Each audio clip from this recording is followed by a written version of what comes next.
Hola guys, as I told you earlier that I will be sharing videos on strategy to clear SSC CGL. So here I am. See, to clear any exam, there are some things that any serious aspirant needs to follow.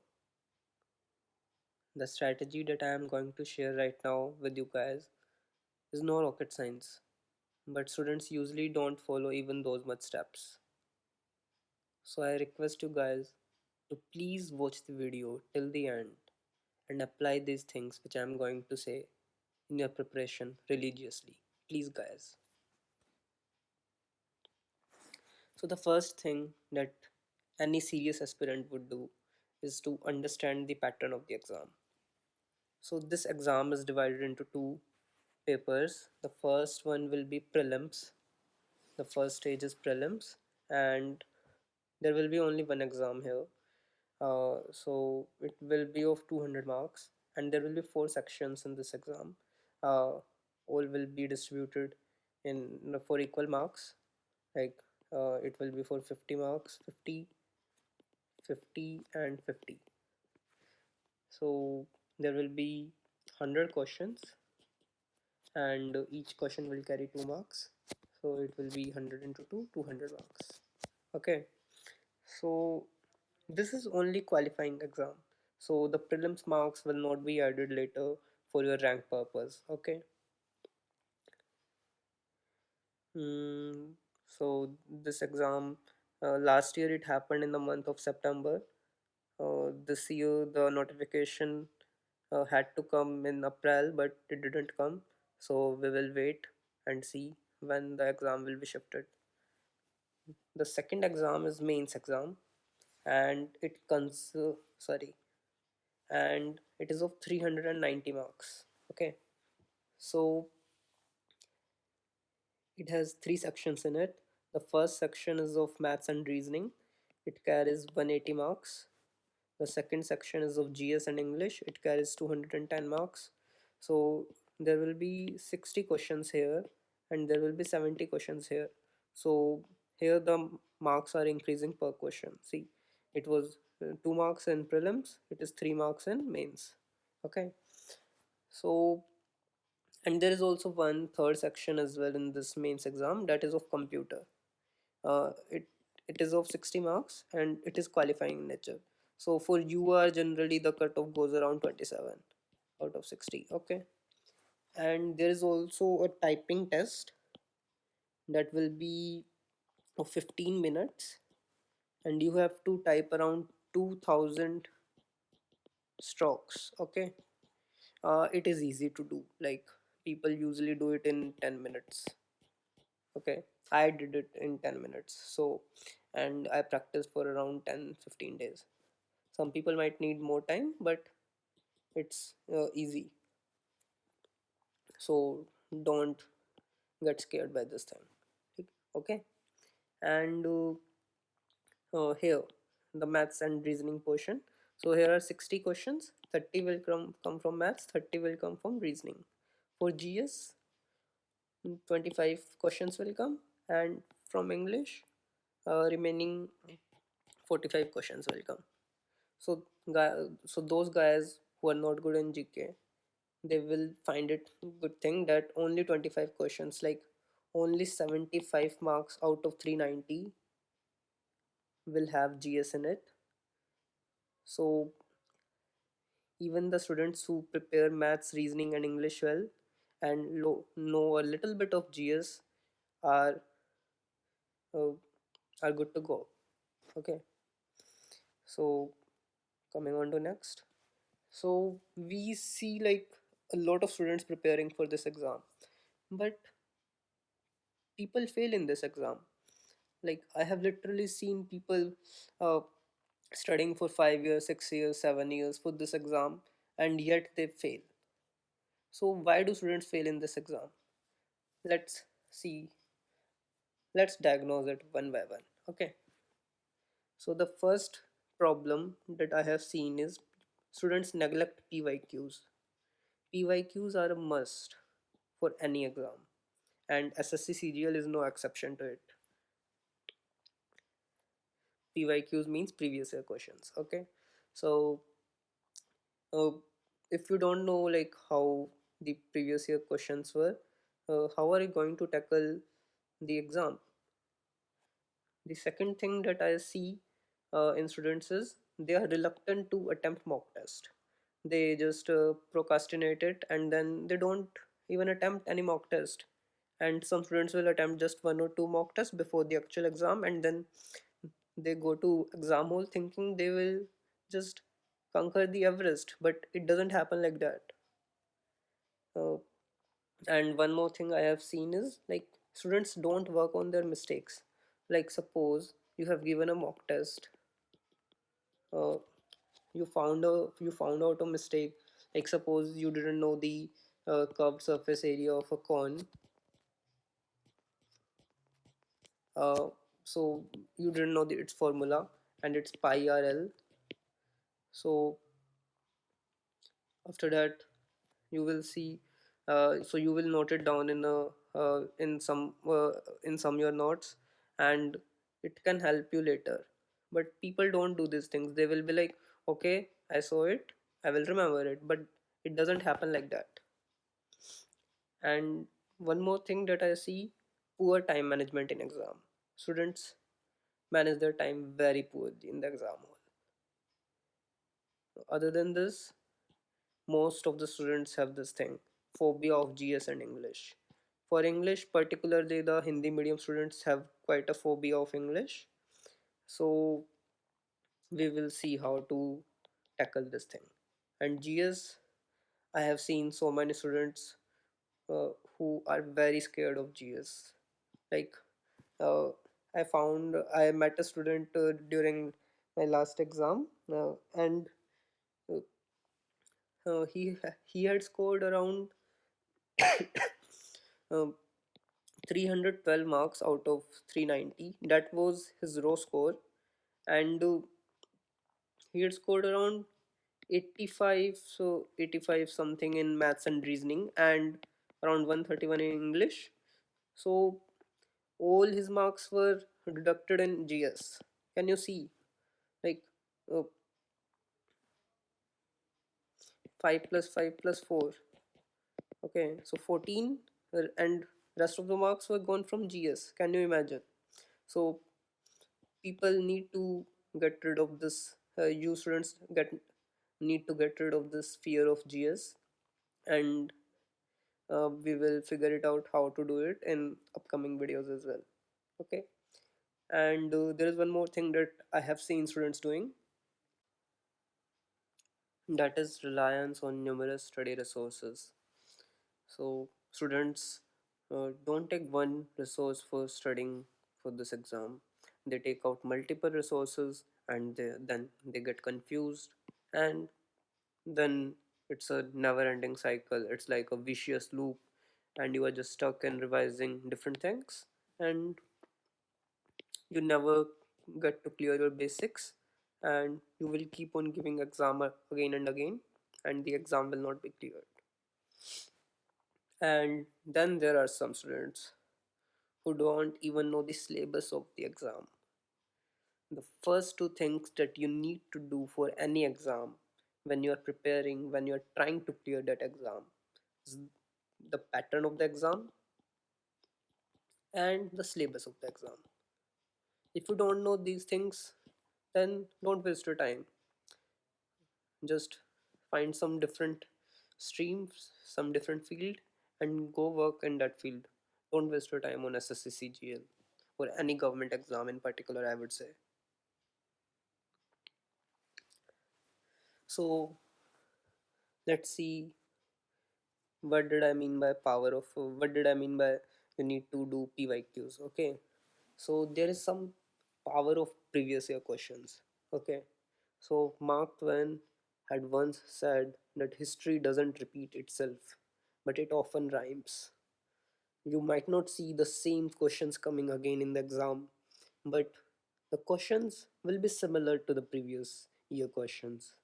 Like the values might get changed, or the suppose the first time the examiner asked a question which went from here to here, The second time the examiner asked the question which went from here to here. So the path might be different, but the concept is the same. So that you guys need to understand. PYQs matter a lot in this exam. So if you think like without PYQs you can clear this exam, then sorry guys, you are mistaken. And what I am seeing recently that there are a lot of talks about vendor change, and many people are saying that PYQs won't matter, but I disagree with them. Suppose a new vendor comes in, okay, like previously it was vendor A, now there is vendor B. So vendor B doesn't know much about this exam, okay. So what will vendor B do? He needs to set up a question paper about which he doesn't know much.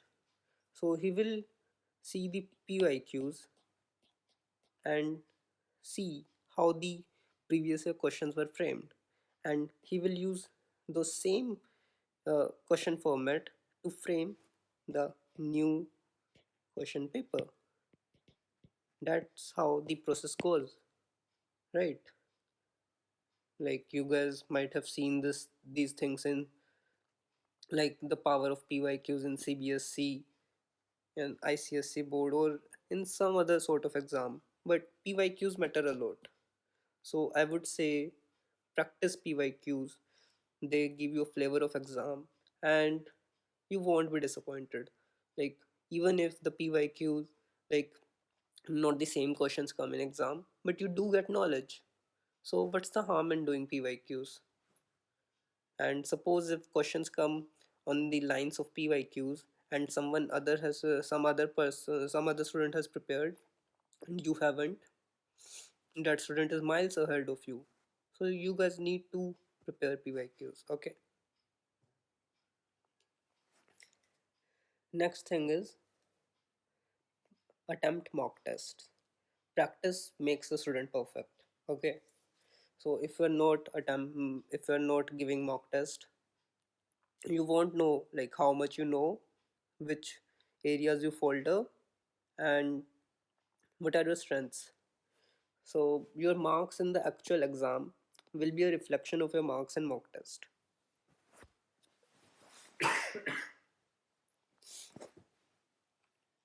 You guys need to attempt at least one daily test 15 days before the exam. Like if exam is on 18th, okay, so start from 4th or 3rd and give each day one exam at least. And the marks you will be getting in the range, suppose you start getting in the range of 150 to 160, then in the actual exam your marks will also be in the range of around this much. Like I was getting around 150 to 160 in my mock tests during the prelims time, and I got 163. So mock tests matter a lot, guys. Even you can see this uh, cartoon here. He's trying to make the make his goal perfect, and he does that after some wrong attempts. Anybody would become a perfectionist after practice, and students are no exception to that. So, coming on to analysis of mock tests, learn from the mistakes you make in practice tests. Okay, uh, mistakes not just in the concept of knowledge. Okay, like knowledge you will gain from mock test, like in particular for GS or maths formula or some new sort of reasoning question type. Okay, and some new English words or some new grammar thing that you didn't know earlier. So these things you will definitely get from mock test, and you need to write down them on on a paper on your notes. Okay, make some diary or something and write down those new things that you get to know from mock tests, and revise them daily till your exam. But there is one more thing that you need to analyze from mock test, and that is how you guys manage your time. And so managing time is the key to score big marks. Okay, so the mock test, they help you in analyzing the order in which you should attempt different sections. Like I told you, in prelims there are four sections, and in prelims you get 1 hour to do all those 100 questions. Okay, so 25 questions from English, 25 from GK, 25 from reasoning, and 25 from maths. Okay, so suppose a student do these things first, and most of the time is the student doing these things. So even if he knew these things, these questions, suppose he took initial 50 minutes to do these things, and in the last 10 minutes he fumbled. He knew these things, he could even do those questions in 10 minutes, but at the end he got panicked and he made a joke out of himself. So I would say attempt your GS first, English first, and then go to reasoning and maths. Like you can choose whatever order you want in these things, but first do your GS plus English in prelims. You can have this as 1 or 2 or this as 1 or 2, and then go for maths and reasoning. The same applies here, 1 2 or 2 1. Okay, but this will be 1, this will be 2.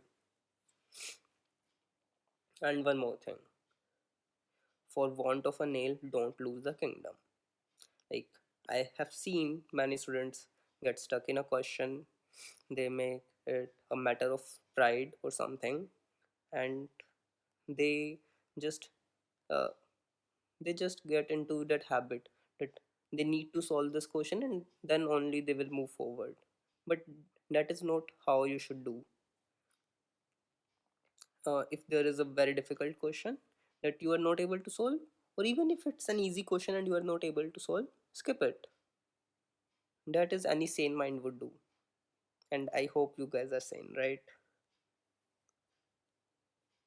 So there is even this thing, these lines written: for want of a nail the shoe was lost, for want of a shoe the horse was lost, for want of a horse the rider was lost, for want of a rider the battle was lost, and for want of a battle the kingdom was lost. So I hope the kingdom here is basically your rank in the final list, and I hope you guys won't make that blunder, right?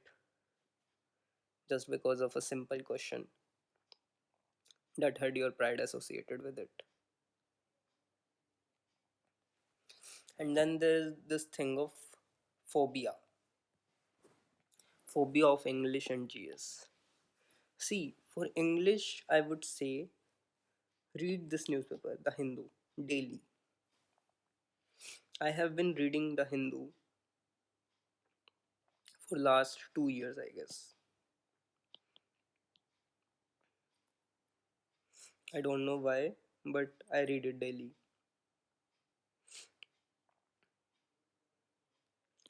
It is an English newspaper, and many people would say that you can read Indian Express, but I would say read Hindu.